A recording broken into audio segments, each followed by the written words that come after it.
Thanks, Sarah. Can you hear me? Yes, brilliantly. Okay.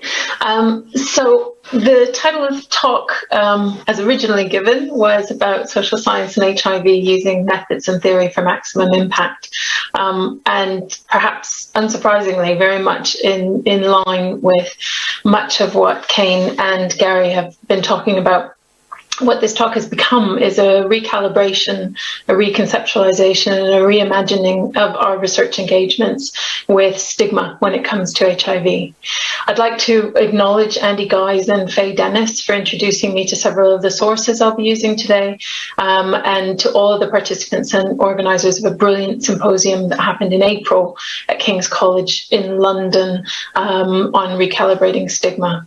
So in this brief time, I'm going to attempt to unpack the messy and disparate social aspects of HIV that are increasingly bundled under the so-called headings of stigma and discrimination.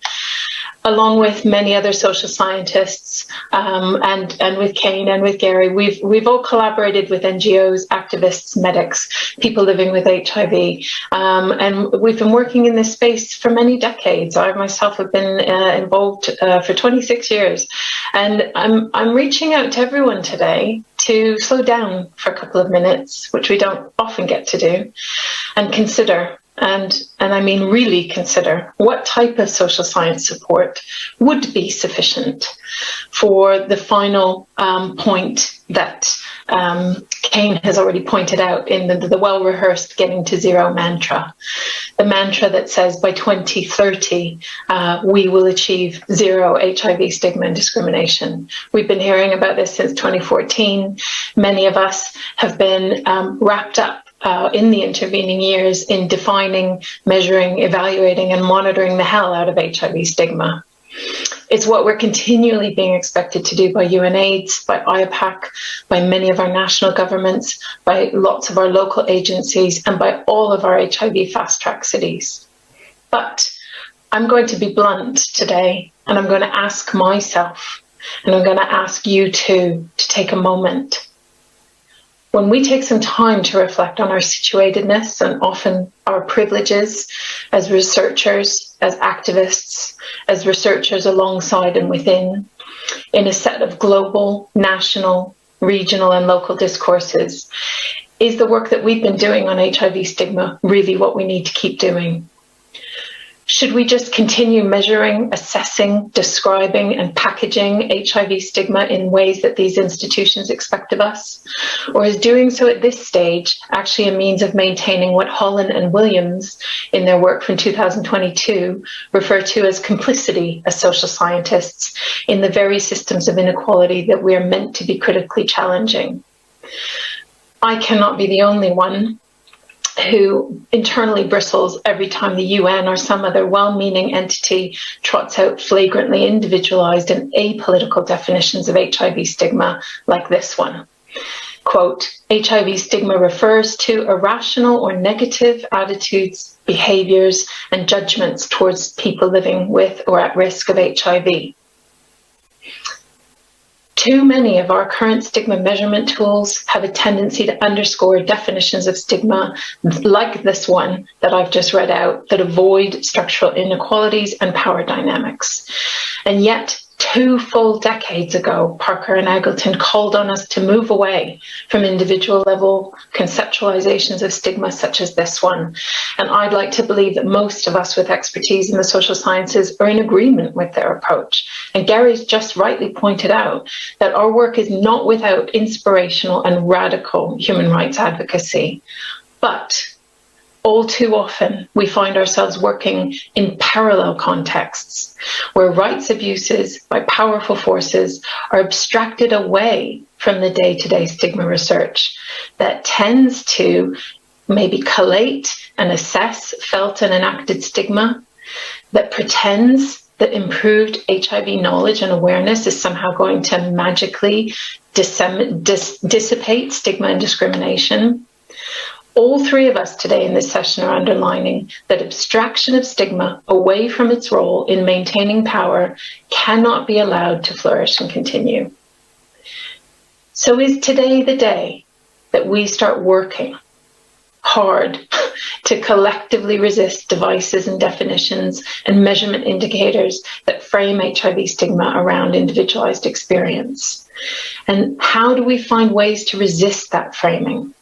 How might we work together within our HIV sector and well beyond it to find a more consistent, theoretically rich, interrogative means of producing knowledge that draws better attention, as Parker and Eggleton have said, to the ways that stigma feeds upon, strengthens, and reproduces existing inequalities of class, race, gender, and sexuality. More recently, Imogen Tyler's 2022 critique of the production of evidence that functions to feed rather than dismantle what she refers to as the stigma machine has struck some particular chords for me personally. Tyler uses Foucault's understanding of disciplining bodies, and she combines this with Farmer's depictions of structural violence when she calls for stigma analyses to be used as, quote, a device for thinking more deeply about how power etches itself on people as a means of dehumanizing and devaluing them. Her genealogical study of stigma mechanisms in colonial contexts is intended to cause discomfort. She purposefully unsettles individualized constructions of stigma and demands that we turn our collective research gaze upwards into systems, quote, into the social causes and political function of particular modalities of stigma production to ascertain not only where and by whom stigma is crafted, but who profits from stigma power. And I don't pretend that this call to speak truth to power is easy to enact. HIV social science has remained tightly bound to the functional expectations of the implementation sciences and the biomedical sciences in the era of expanding ARV access. As a result, it's possible that too many of our social science agendas have been closely coupled to clinical priorities and expediencies. Perhaps we need to be more honest about the fact that career empires are built and maintained within an HIV sector that sees much of its charitable, social science, and clinical research efforts dependent on pharmaceutical industry funding. It's time to examine the extent to which these arrangements are taming and framing systems-level social science research that might have otherwise traced the reinforcements of financial power. The impacts of our own working conditions cannot and should not be ignored in these kinds of reflections. Employment precarity is a pervasive feature of academic and community-based scholarship. 2/3 of my own career have been spent on precarious short-term contracts. And that means putting one's head above a parapet to directly make sure that we undertake theoretically informed social research upwards into social structures is not an equally available option for all. So for those of us who have secured more permanent positions as researchers, for those of us who have the freedom to choose where our next set of funding comes from and who work in powerful institutions in higher income countries, how do we work with our allies all over the world, across, inside and outside of the HIV sector, to be supported and empowered on this collective repositioning away from the stigma machine? As I see it, Tyler's work offers us ways to imagine how we can bring Parker and Eggleton's HIV stigma framing into reality through our collective action. I'm not inferring that none of us has been doing this work, but for too long it seems to me we've lacked a shared language to bind it together and explain why and how intersecting justice endeavors work together to challenge stigma. This is about drawing on and incorporating wider social struggles that challenge deeply entrenched, intersecting social inequalities. This needs to include food security, employment security, safe housing, freedom from physical violence, freedom from state coercion, universal health care, safer sex and safer injecting for all, climate justice, Indigenous land rights, humanitarian migration policy. Basically, it's about making space for being in the world differently. And yes, All of those are big issues, and they're complex, and they reach well outside of the HIV silo. But now is the time to collectively step outside and build breadth and depth from a more radical inequalities research agenda as HIV social scientists, epidemiologists, policy scholars, legal specialists, economists, and humanities researchers. I must also pay attention to Annabelle Sowell-Mimo's 2023 book that's called Divided: Racism, Medicine, and Why We Need to Decolonize Healthcare. Like Tyler, Sowell-Mimo has pulled together an outstanding body of evidence to systematically detail the histories of colonialized health technologies and systems that often oppress or ignore the experiences and bodies of racially marginalized people. She uses theory and research practice to powerfully demonstrate how many health systems reinscribe systems of oppression onto Black and brown bodies. She turns her gaze onto systems to unflinchingly demonstrate how institutions that wield the greatest might when it comes to health inequalities. She provides crucial insights for us to learn from and to emulate.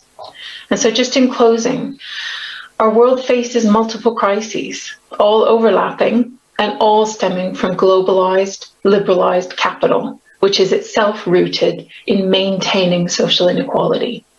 What Tyler's and Sowell-Mimo's contributions each do very powerfully is to wrench open theoretical and methodological windows into intersectional and decolonizing approaches to researching what I firmly believe HIV social scientists need to figure out now in terms of how to collectively pursue with allies from many other fields. Either we can plan how to shine our lights on the way that institutional structures actively maintain inequality, or instead we keep our heads down and we pedal away by working on writing committees for siloed, atheoretical HIV stigma action plans, and by conducting stigma surveys that repeatedly ask individuals to rehearse trauma narratives. That produces the fabric that's made by a global stigma machine, which spins a yarn about getting to zero HIV stigma by 2030. I think we can all do better than that. I'll stop there.